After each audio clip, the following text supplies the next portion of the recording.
Hello, my lovely people.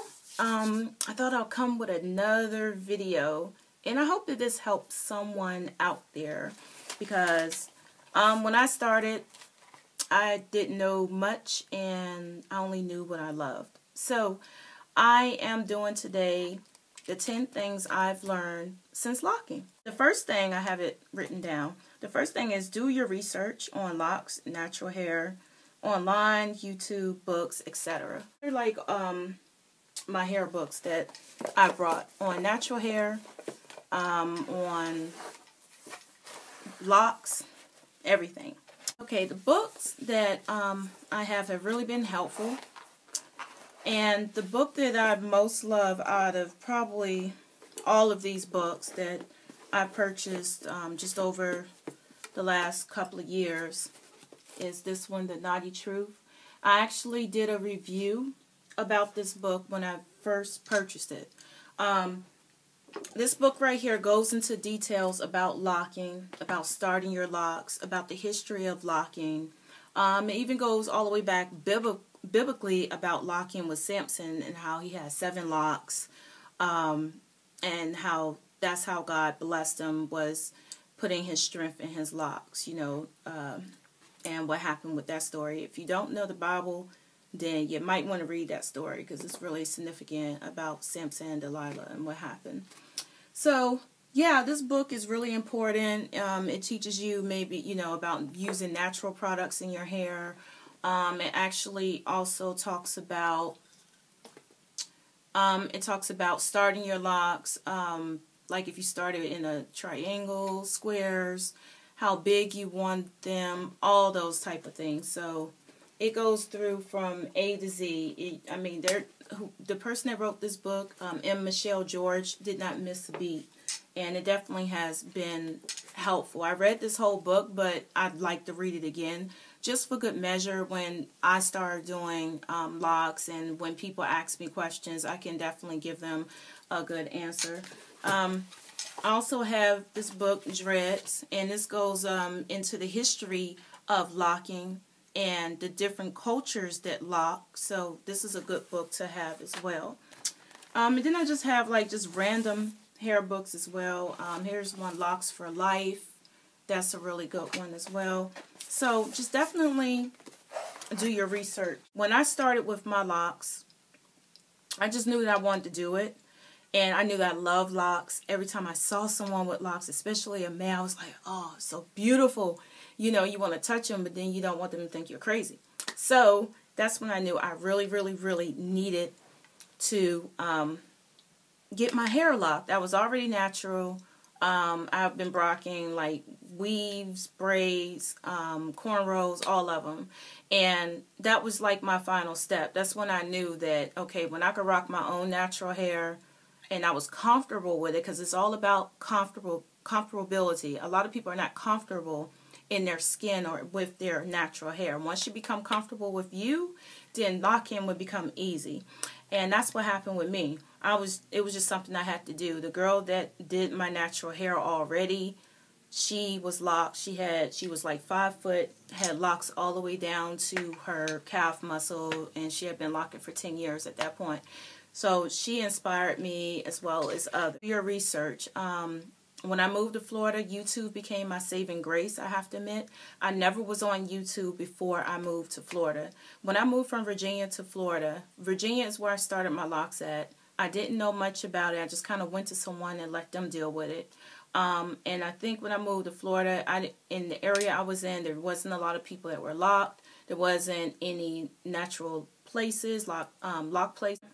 I was interlocked at that point. And so because I was interlocked, I was trying to find someone to do it. And I actually started crying because I was like, I don't know what to do. I don't know how to do my own hair. I had never twisted it before. I had only interlocked. I always did my own color, so I wasn't really concerned about that.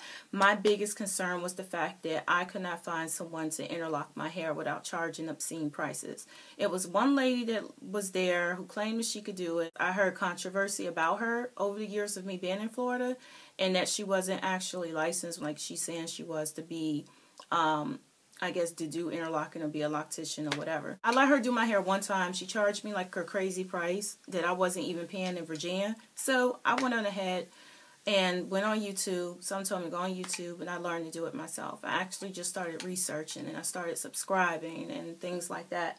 And the more research I did, the more I did my own research on the computer. I actually just started researching, and I started subscribing and things like that. And the more research I did, the more I did my own research on the computer, joining different websites that help with natural hair or locking, getting as many tips as I can. Like YouTube has definitely been my saving grace with this. As for books, that was the next step for me, learning for myself what I need to do for my hair for myself. And that's what I suggest each of you do if you haven't already started locking it. And even if you have, do your own research. That's very important. Next one would be, well, do your own research on locticians. Yeah, because as I stated before, I've had not the best experience with hairdressers, period. On a loctician, I went to someone, I got comb coils in my hair. She retwisted it one time. I noticed that my hair was like too soft and curly for the twist to stay, so I wanted to try interlocking. And when I tried interlocking, I loved it, but then I realized too, by interlocking, once I started doing my own hair, like doing it too much was thinning my hair out and was thinning my roots out. So that's when I started semi-free-forming, I guess you can call it, or twisting and, you know, prolonging the amount of time. I started going like 2 months and every 3 months, and then yeah, I just wanted to get my locks thicker, so I stopped putting my hands in it so much. 3 would be, you may be your best loctician. Don't be afraid to maintain your own hair. And so I kind of already touched on that. Don't be afraid to maintain your hair. It's on your head. Don't be afraid. You might be the best one. You may know your hair better than anyone else would know your hair. You've had your hair on your hair for 20, 30, 40 years. Then you need to just take the time and just go ahead on and learn about your hair type. Learn about your curl pattern. Learn about how soft your hair is, or brittle, or whatever that you need to learn in order to be able to deal with your hair. And so it's always like best for you to actually wear your hair natural so that you can be more familiar with your hair texture before you start locking. And that way you really, really would know what size locks you want, if you want them small, medium, or large. A lot of people think that I have micro locks or sister locks, and I'm like, no, I don't. I have a lot of them that I combined over the years. I've combined like 60 locks over the past 2 years. And yeah, they're small, but a lot of them are combined to make the roots thicker. So I really only have like 100 locks now in my whole head because I've combined a lot of them. And a lot of people still think that they're micro locks because they're so tiny, but they're not. Number 4 would be wash your locks. Stereotype about locks. Beginners use dry shampoo or herbal cleanser for about, I would say, a month to allow locks to bud. So yes, wash your locks. Do not be afraid to wash your locks. I would say if you're starting out, maybe for like that first 4 to 6 weeks, then just use a dry shampoo or herbal cleanser. Don't be afraid to wash your hair. But I would say just wait till it buds a little bit before you really start washing it for yourself. If you have it interlocked already, like you started out with interlocking, then it's a little easier to wash your hair. But you really just need to pat, and mainly you're getting the scalp area. It's not about washing this area. Just get the scalp area and make sure that you cover your hair every single night. One thing I can say, I do not, I'll be locked 3 years in February, and I do not have problem with lint, thank God, because I cover my hair constantly. Even if I take a nap, even if I'm laying down, I cover my hair. I cover my locks because I just don't want that lint problem. So yeah, I cover my locks. I don't care if I'm just laying around. I'm going to cover them. So cover your locks. Whatever you have to do that's going to be custom for your locks, because someone else's locks, they might bud sooner than you do because you have different hair textures. So they might be able to wash their hair at 3 weeks, whereas you may not be able to do that. So you definitely need to know your own hair. Number 5, don't over manipulate. Don't over twist or retwist too often. I already touched on that. Do not over manipulate your hair, your locks. Because if you over manipulate, you will start seeing thinning, won't see as much growth. You'll see that you might have to cut your locks or combine them and things like that. For me, do not over manipulate your locks. If you do not need to twist them, do not twist them. I mean, you don't have to. There's some people that freeform, and if you don't want to freeform, but you don't want it to look like it's all over your head, just make sure that you give your locks time at the roots to be able to thicken up a little bit. You know, don't manipulate it so much where you're actually doing more harm than good. Know your hair texture, skin type. Know what your scalp needs, what can interfere with the lock process, such as waxes, gels, and things like that. So, as I stated before, get to know your hair type. You know, there's I believe four different hair types. So get to know your particular hair type. Get to know your skin. Your